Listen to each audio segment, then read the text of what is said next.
Hi, welcome to our channel where we share the most intriguing stories.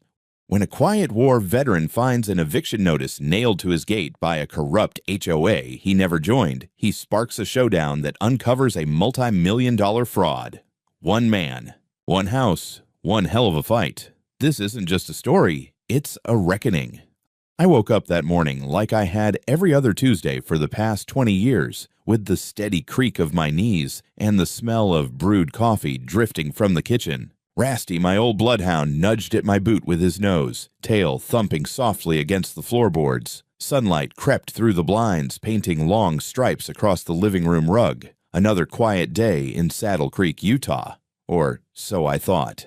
I stepped outside, coffee mug in one hand, leash in the other, and walked down the gravel path toward the front gate. Rasty trotted ahead, ears perked, tail wagging. We'd done this little ritual 1,000 times. I opened the gate to grab the morning paper, and that's when I saw it, nailed right into the wooden slat with a rusty roofing tack. A sheet of paper, thick, official-looking, sealed, stamped, typed in large block letters across the top, Notice of Forfeiture and Removal, Cedar Crest Homeowners Association. I stood there for a full minute, reading the damn thing again and again, thinking I was still half asleep.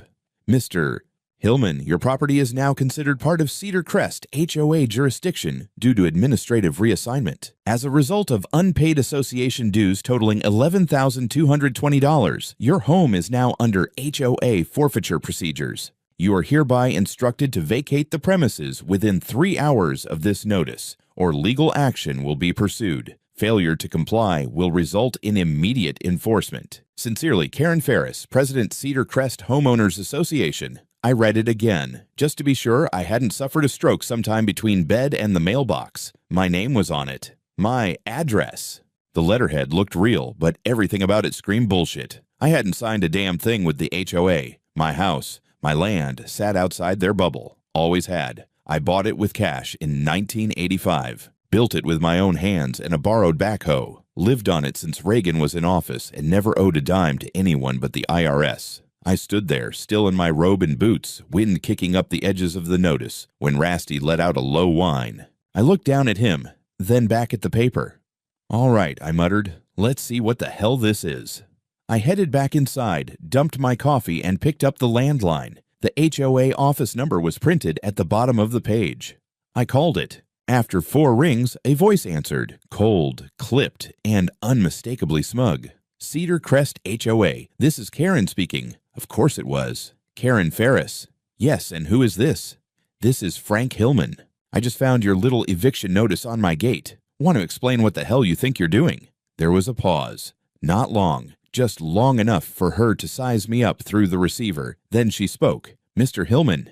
Yes. We've expanded the Cedar Crest boundaries. Your parcel was included in last quarter's zoning extension. You were notified 3 times by mail. You failed to pay the required dues, and under HOA policy, your property is now subject to forfeiture. My grip tightened on the receiver. You must have lost your damn mind. I never signed into Cedar Crest. My land isn't part of your development. You were annexed administratively. It's legally binding. The hell it is. Mr. Hillman, she continued, voice thick with false politeness, you've had ample opportunity to comply. Now you have 3 hours to vacate. Please do so peaceably. I stared at the wall for a beat, letting that sink in. Then I leaned back and said, flat as a rifle shot, I'm not going anywhere, and we'll see who takes who off this land today. She hesitated. Are you threatening HOA officials? I'm promising you this. If you step 1 foot on my property with that nonsense, I'll make sure the law gets a front row seat. Now hang up and don't call again. I slammed the phone back into the cradle. For a minute, I just stood there, breathing slow. The ticking clock above the stove sounded like a metronome counting down to something awful. I looked around at my kitchen, the knotty pine cabinets, the photo of my late wife on the fridge, the old clock with the trout on it, and then out the window, where the edge of my land met the neat little rows of vinyl-sided clones across the street. Something wasn't right. This wasn't incompetence. This wasn't some clerical hiccup. This was a setup, a hostile grab. I went back outside, ripped the notice off the gate, and stuffed it in my jacket. Rasty sat by the porch, head cocked, watching me. Looks like we're going to have company, boy, I said. He wagged his tail once, then laid down like it was just another Tuesday. But it wasn't. And I had 3 hours to prove it. I wasn't the kind of man who panicked easily. Hell, I'd been through 3 oil busts, 1 divorce, a wildfire, and a colonoscopy without flinching. But something about that morning settled wrong in my bones, like a storm you can feel in your teeth. Karen Ferris hadn't just made a clerical error, she'd made a move. A calculated, organized, and deliberately illegal move. And she thought I'd just shuffle out of my own damn house with a cardboard box and a leash in hand. She had no idea who she was dealing with. The first thing I did was go to my office.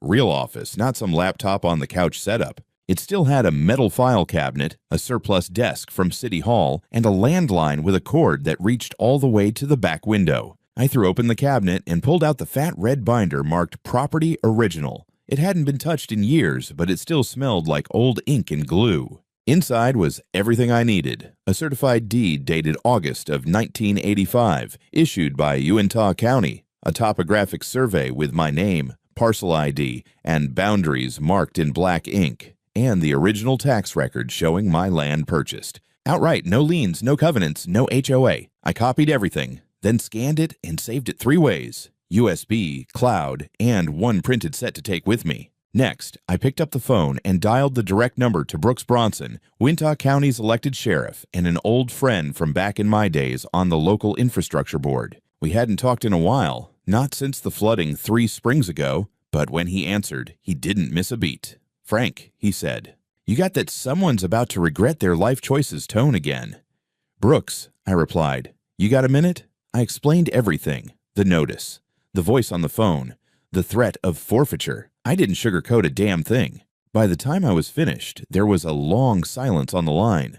Then Brooks said, "You're telling me they nailed an eviction notice to your gate and told you to leave your own house in 3 hours.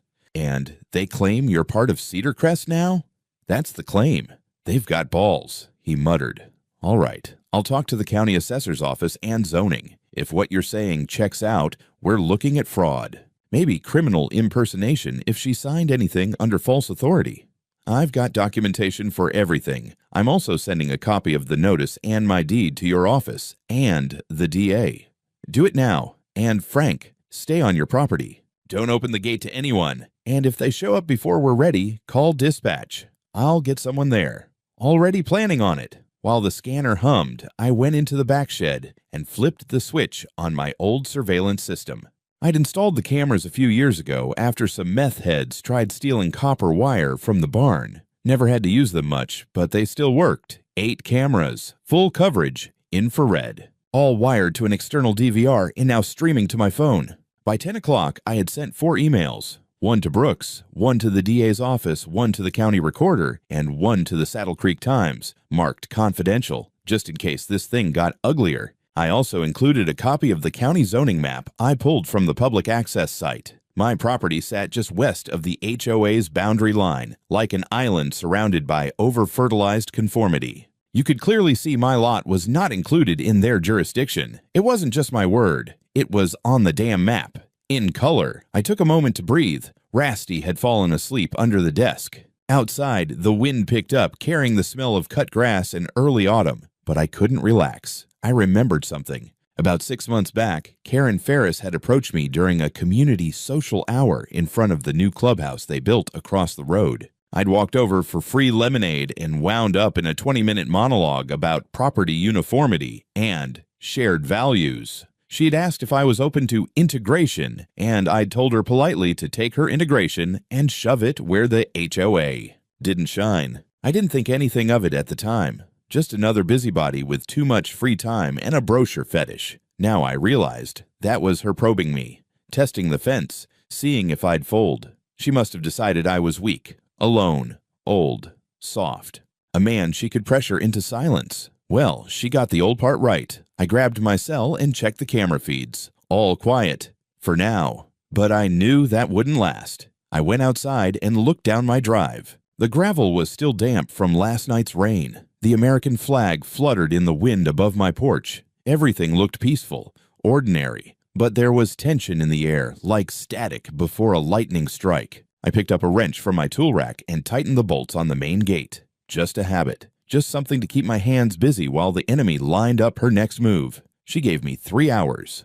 I wasn't going anywhere, but I sure as hell wasn't waiting empty-handed.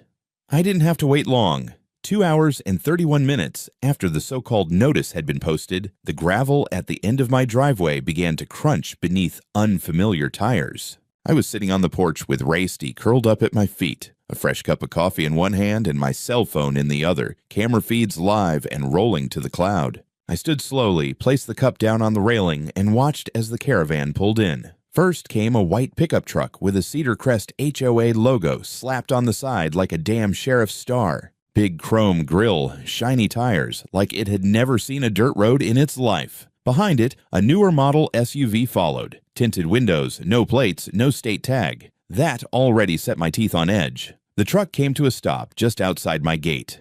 3 men got out, all in matching polos with HOA enforcement printed across the chest in bold Navy letters, like they were federal agents or mall cops on a power trip. One carried a clipboard, another held a bolt cutter the size of a baseball bat, and the third, younger, nervous-looking, was filming the whole thing with a GoPro strapped to his chest. Then she stepped out.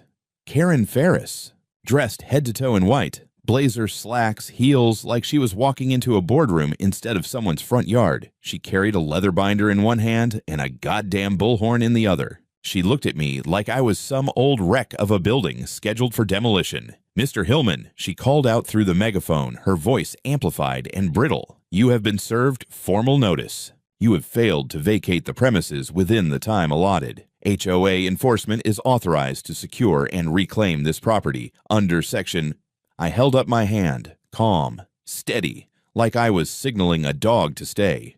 "Karen," I said, loud enough to carry, "you're trespassing." "This is no longer your property, Mr. Hillman," she replied, her voice sharp and theatrical. "You failed to comply with association obligations and ignored repeated communications. You've left us no choice." The man with the bolt cutter moved toward the gate. My gate, the one I'd welded myself out of old oil rig piping back in 92nd. He lined up the cutter with the chain, like this was just another Tuesday eviction.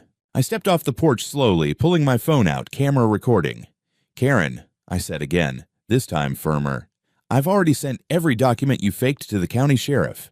I've got video evidence, a clean deed, a zoning map, and a notarized affidavit showing my land's been private since before your HOA even existed. If you cut that chain, you're committing a felony." She actually smiled at that. Real smug. "Mr. Hillman," she said almost gently, "you've had your say. Now let's end this with dignity." And that's when I heard it. Gravel again, but not from her crew. 2 black and white county SUVs pulled in behind her caravan. No lights, no sirens. Just the weight of the law rolling up quiet and heavy. The HOA guys turned, visibly unsure of what to do. Karen froze. And I mean froze, like a deer in headlights, her hand still clutching the binder of forged papers. From the first SUV stepped Sheriff Brooks Bronson himself, sunglasses on, hat in place, every inch of him radiating, "Do not test me today." 2 deputies flanked him. One already had a clipboard in hand. Brooks walked right past the HOA truck and stopped at the gate, facing Karen like she was a kid who'd just been caught sneaking booze into prom.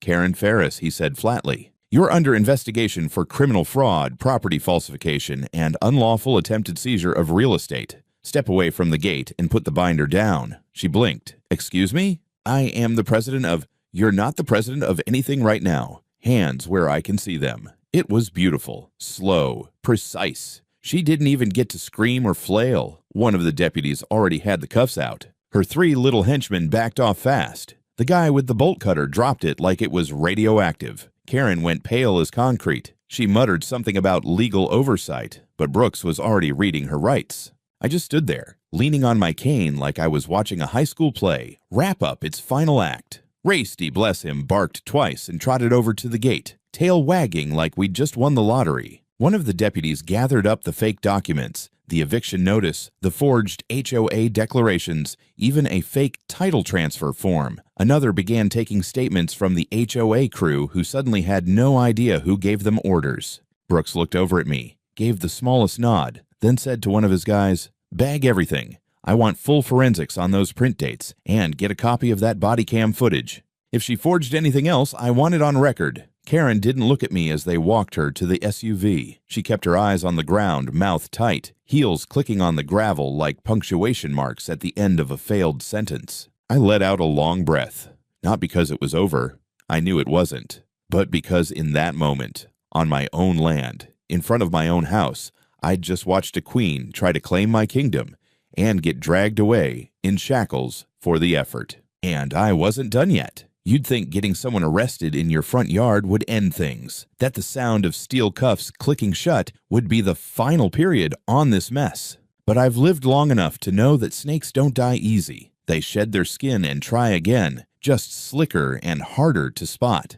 It was 2 days after the arrest. The house was quiet. Too quiet, if I'm honest. I'd had a few neighbors swing by to check in. The Langleys brought a casserole. Old Tom from up the road stopped by with a six-pack and a shaky, "Hell yeah, Frank." But mostly, it was just me and Rasty, watching camera feeds and waiting for the dust to settle. Only it didn't. That Thursday morning, I got a knock on the door, UPS envelope, no sender listed. Inside was a thick printout. Public statement from the Cedar Crest Homeowners Association regarding the incident at Parcel 1048. I sat down and read every word, jaw clenched tighter with each paragraph. Cedar Crest HOA expresses its regret regarding recent confusion concerning the property located at the boundary of our jurisdiction. Contrary to circulating rumors, HOA President Karen Ferris was engaged in a good faith effort to assist Mr. Hillman in resolving an administrative oversight related to unpaid taxes and neighborhood compliance. HOA records show numerous attempts to contact Mr. Hillman, all of which were either declined or ignored. The association's intention was to prevent the unnecessary seizure of his property by county authorities due to long-standing neglect. The events of Tuesday morning were the unfortunate result of miscommunication and overreaction. We are committed to transparency and community unity going forward. I laughed, out loud, the kind of laugh you don't enjoy but choke on. Good faith effort, prevent seizure, overreaction. They were rewriting the entire damn story. An hour later, I saw the first online posts. HOA's Facebook page had a polished community update with smiling stock photos of diverse families and lawn chairs. Karen's name was barely mentioned, just a vague reference to ongoing legal review and volunteer leadership transition. The post claimed I had been in discussions about joining the HOA for over a year, and they had offered flexible compliance. Terms: bull, absolute pressurized grade A bullshit. And it didn't stop there. Local Saddle Creek forums had anonymous users, brand new accounts, posting things like, "You know, Frank used to be a nice guy, but he's gotten paranoid lately. Maybe he just misunderstood the situation. HOA was trying to help. Nobody talks about the back taxes. I heard Karen was trying to donate funds to save his house. He just snapped." It was slick, coordinated, professional even. This wasn't Karen on her phone from jail. Someone else in Cedar Crest had picked up the torch. The HOA board must have circled the wagons fast, trying to spin the story before it caught fire. And it was working. A neighbor I barely knew, some guy named Micah who moved in 2 years ago, crossed the street and asked me if I was doing okay mentally. "Mentally?" I said, blinking at him. "Yeah, I mean, I read online. Someone said you were a little, unstable. You know, with everything going on." I stared at him so hard he actually stepped back. "Micah," I said quietly, "if you ever read a thing about me online again, maybe ask yourself who posted it. Then turn off your damn router." He left in a hurry. I wasn't going to let these snakes build a nest in public opinion. If they wanted a PR war, I'd give them one, but not the way they'd expect. I called Brooks first, just to update him. He grunted, said, "They're pulling an old trick. Smear the victim before the grand jury sees anything. You keep your head, Frank. We're working the paper trail." But I had something else in mind, too. The next day, I contacted a friend of my late wife, Olivia Hallbrook, editor at the local Saddle Creek Sentinel. She owed me a favor, and I wasn't above calling in chips. I handed her a neat folder, copies of the notice, my deed, the zoning map, the video of Karen's arrest, and a short summary of events written in plain English. By the weekend, her piece ran on the front page. Veteran homeowner targeted by HOA power grab. Illegal eviction attempt ends in arrest. It had my face, my house, my dog, and most importantly, the truth.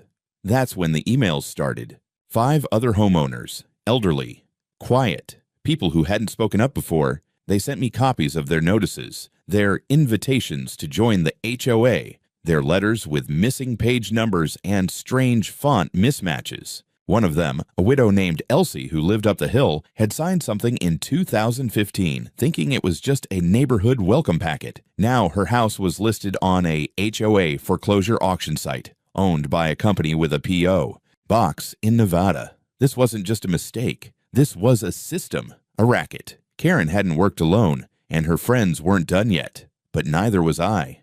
The thing about fighting snakes is you can't just cut off the head. Not if it's got a dozen more slithering underneath, waiting for the lights to go out so they can finish the job. And I'd started to realize something ugly. Karen wasn't the brain. She was just the face, the PR smile, the white blazer front for something colder, deeper, and older than I first figured. If I wanted to kill this thing for good, I had to go below the skin.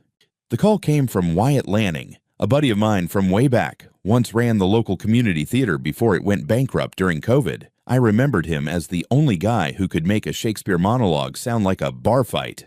When I reached out, I didn't even finish explaining what I needed before he said, "You want a sting?" "Yeah," I replied. "You ever play a state auditor?"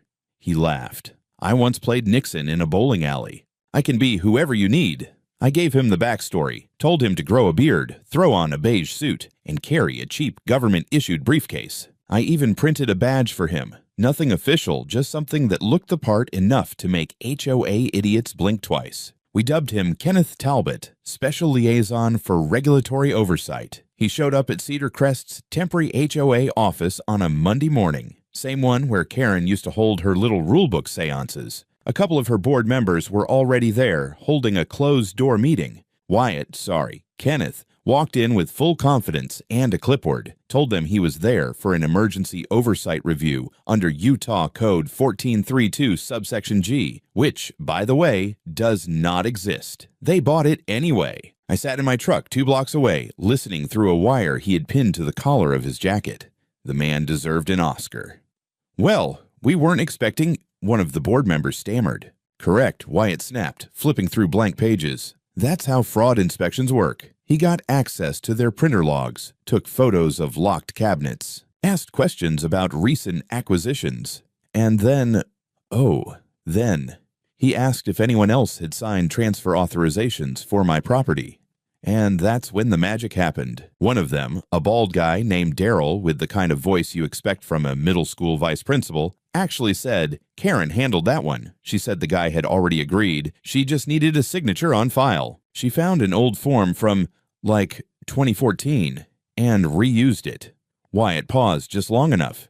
She reused a prior form. Yeah, said it was a clerical streamlining. Honestly, she ran a tight ship. A tight ship of racketeers. But it got better. Before leaving, Wyatt leaned in and asked, "In those internal auctions, who handles the bidding process?" "Karen," Daryl said again, clearly proud. She arranged everything. Handled title transfers, buyer packets, wire confirmations. She even used her personal email, said it was faster than the HOA domain. We had her, not just on trespassing, not just on forgery, but on a deliberate system of real estate fraud, with emails, forged signatures, fake auctions, and private enrichment. Wyatt got out clean, drove straight to my place, handed over the flash drive, and poured himself 2 fingers of my best whiskey. He earned it. "This woman's not just greedy," he said, shaking his head. "She's organized. This is white-collar crime wearing garden club pearls." I sent the audio to Sheriff Bronson. His reply was one word: outstanding. But I wasn't done. The next morning, my attorney, Miriam Gould, a sharp-as-nails widow who had once been married to a state judge and now practiced law like it was a blood sport, filed a petition for civil injunction. We attached the transcripts, the zoning maps, and Wyatt's recording as supporting evidence of systemic HOA fraud. Miriam also sent a formal letter to the county auditor's office requesting a forensic review of Cedar Crest HOA's books under suspicion of embezzlement, collusion, and unlawful foreclosure of private assets. And just for good measure, I had 2 yard signs printed, big ones, red letters on white background. "This land is not for sale. This house is not yours." Choi, you chose the wrong man. I put one at the end of my driveway and the other right on my porch. It wasn't about scaring them off anymore. It was about telling them, and everyone else in this town, that I was no longer on defense. The war had started, and now I was hunting. The thing about crooks like Karen is they always underestimate the paper trail. They think if they hide things behind enough procedures and alphabet soup bureaucracy, no one will bother to untangle the mess. And 9 times out of 10, they're right. Most people give up, but I don't. After Wyatt's sting, Miriam brought in the big guns. She'd been quietly working behind the scenes with a retired IRS auditor named Harold Belmore, a man who could smell shell corporations like a bloodhound smells bacon. Harold looked like every boring accountant stereotype rolled into one. Wire-rimmed glasses, khakis, loafers, a voice like slow gravel. But when he talked numbers, the man turned into a surgeon. Clean, cold, lethal. He requested access to Cedar Crest HOA's public financial statements, the ones they were legally obligated to submit each quarter. Then he cross-referenced those with vendor listings, permit requests, and property transfer filings from the county recorder's office. It took him 3 days. 3. Then he called us in. We met in Miriam's office, small, quiet, walls lined with law books so old the dust was a legal liability. Harold had set up his laptop on the conference table with 2 giant monitors hooked in. One showed spreadsheets, the other maps and flowcharts. "I'll make this simple," he said, adjusting his glasses. "What you've got isn't just harassment or misconduct. It's theft, systematic, organized, and ongoing." He clicked through slides.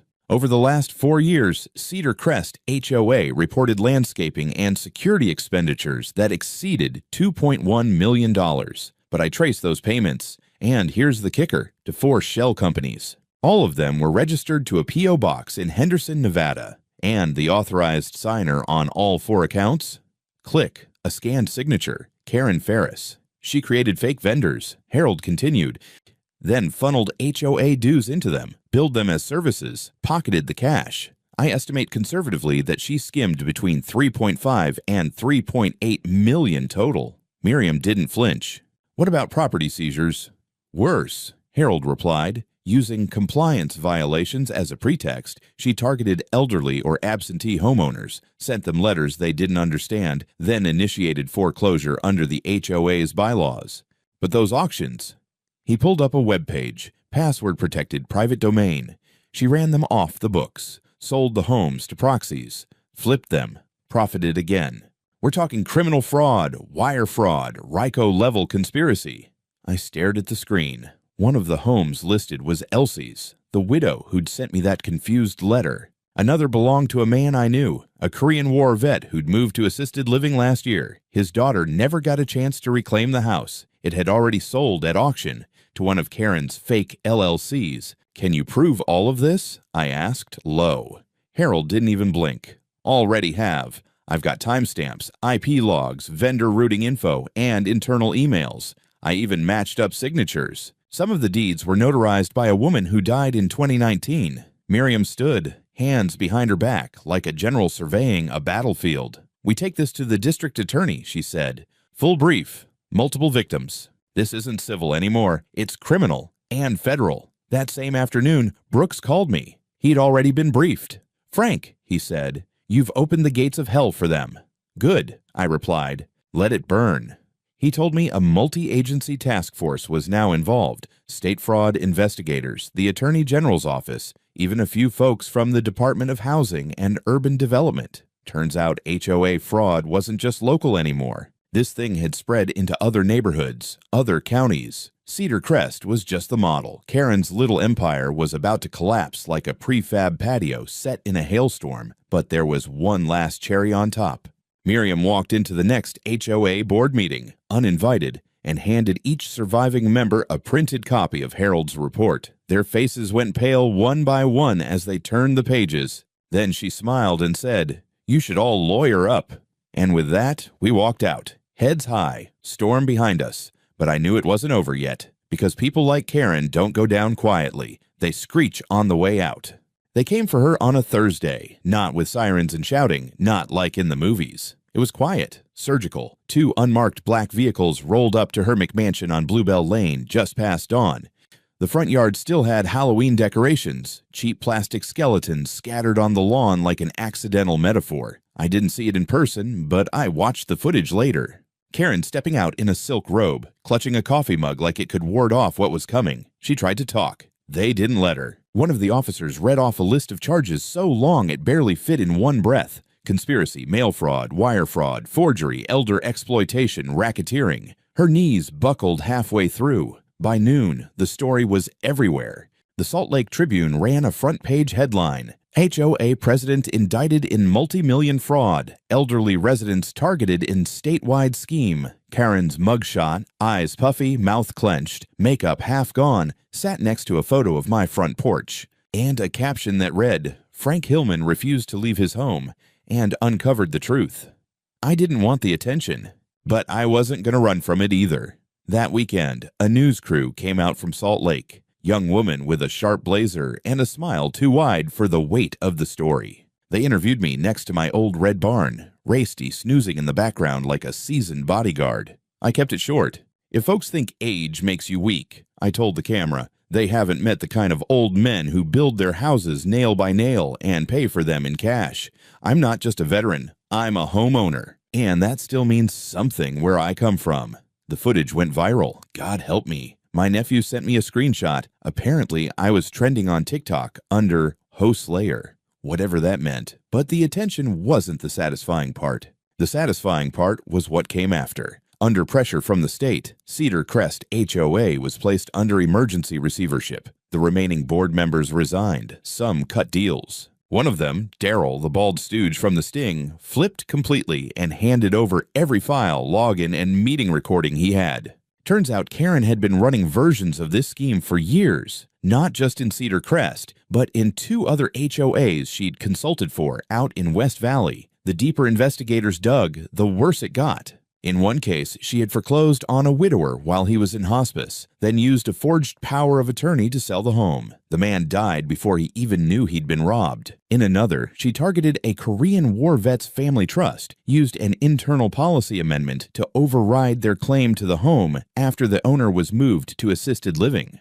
Every step of it was coded in fake signatures, clerical errors, and legalese meant to drown people who didn't know how to fight back, until someone did. At the trial, I was called as a witness. I wore my only suit, charcoal gray, still smelled like cedar from where it had hung in the closet untouched for over a decade. I stood tall in the witness box, answered every question clear and steady. When the prosecutor asked me how it started, I held up the original notice. She tried to take my house with a piece of paper and a bolt cutter, I said, but she picked the wrong damn gate. Karen sat across the courtroom, thinner than I remembered, her once flawless hair pulled back into a bun that screamed defeat. She didn't look at me. The jury took less than 4 hours. 17 years. That was the sentence. Fraud, racketeering, multiple counts of elder exploitation, no parole for at least 11. A court order banned her from any administrative role in any HOA or nonprofit organization for life. I was there when they let her out. Still didn't look at me. Didn't matter. What mattered was that justice for once wasn't just a word on a brochure. Life slowed down again. Eventually, the mail came like it used to. Just coupons and water bills. The gate stayed locked, but not out of fear anymore. Just habit. The grass kept growing, and I kept cutting it. Rasty chased squirrels like he hadn't just watched me dismantle a criminal empire in orthopedic boots. But things had changed. The Cedar Crest HOA, or what was left of it, dissolved fully within 3 months. The county stepped in, ran an independent audit, and confirmed what we already knew. Over a dozen homes had been seized or coerced under false pretenses. Some were returned to rightful owners. Others ended up in ugly probate tangles. But at least the bleeding stopped. The state legislature passed something called the Hillman Act. Yeah, my name. It was weird.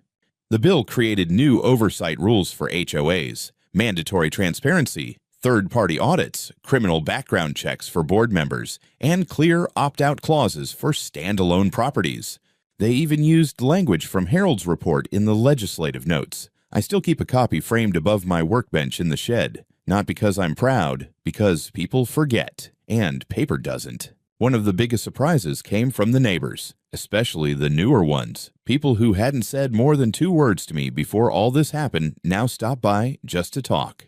Young couple across the street brought their toddler over with a banana bread loaf. Said I reminded them of the girl's grandpa. The kid tried to ride Rasty like a pony. Rasty didn't mind. Every Sunday, a group of us meets in my backyard. No speeches, no motions, no quorum required, just lawn chairs, iced tea, and people who've learned that neighbor doesn't mean shared fence. It means shared defense. One of them, a retired school principal named Joan, now leads a watchdog committee for HOA abuse cases across the state. She calls herself the Neighborhood Resistance. I call her a damn bulldog. She grins every time. I still get letters, emails from other states, people who saw the story, who lived something similar, who didn't know they were allowed to fight back. Some ask me for advice. Some just want to say thanks. I answer every single one. Takes time.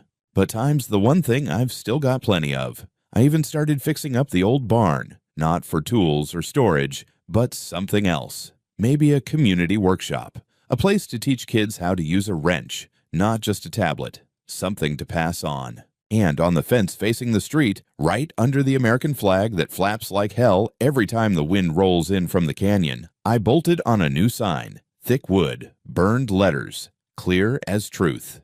Here lives Frank Hillman. He stood his ground. He's not moving. HOA tried. Didn't work. You're next. I don't think anyone will try again. But if they do, I'll be here. Same gate, same porch, same dog. Ready.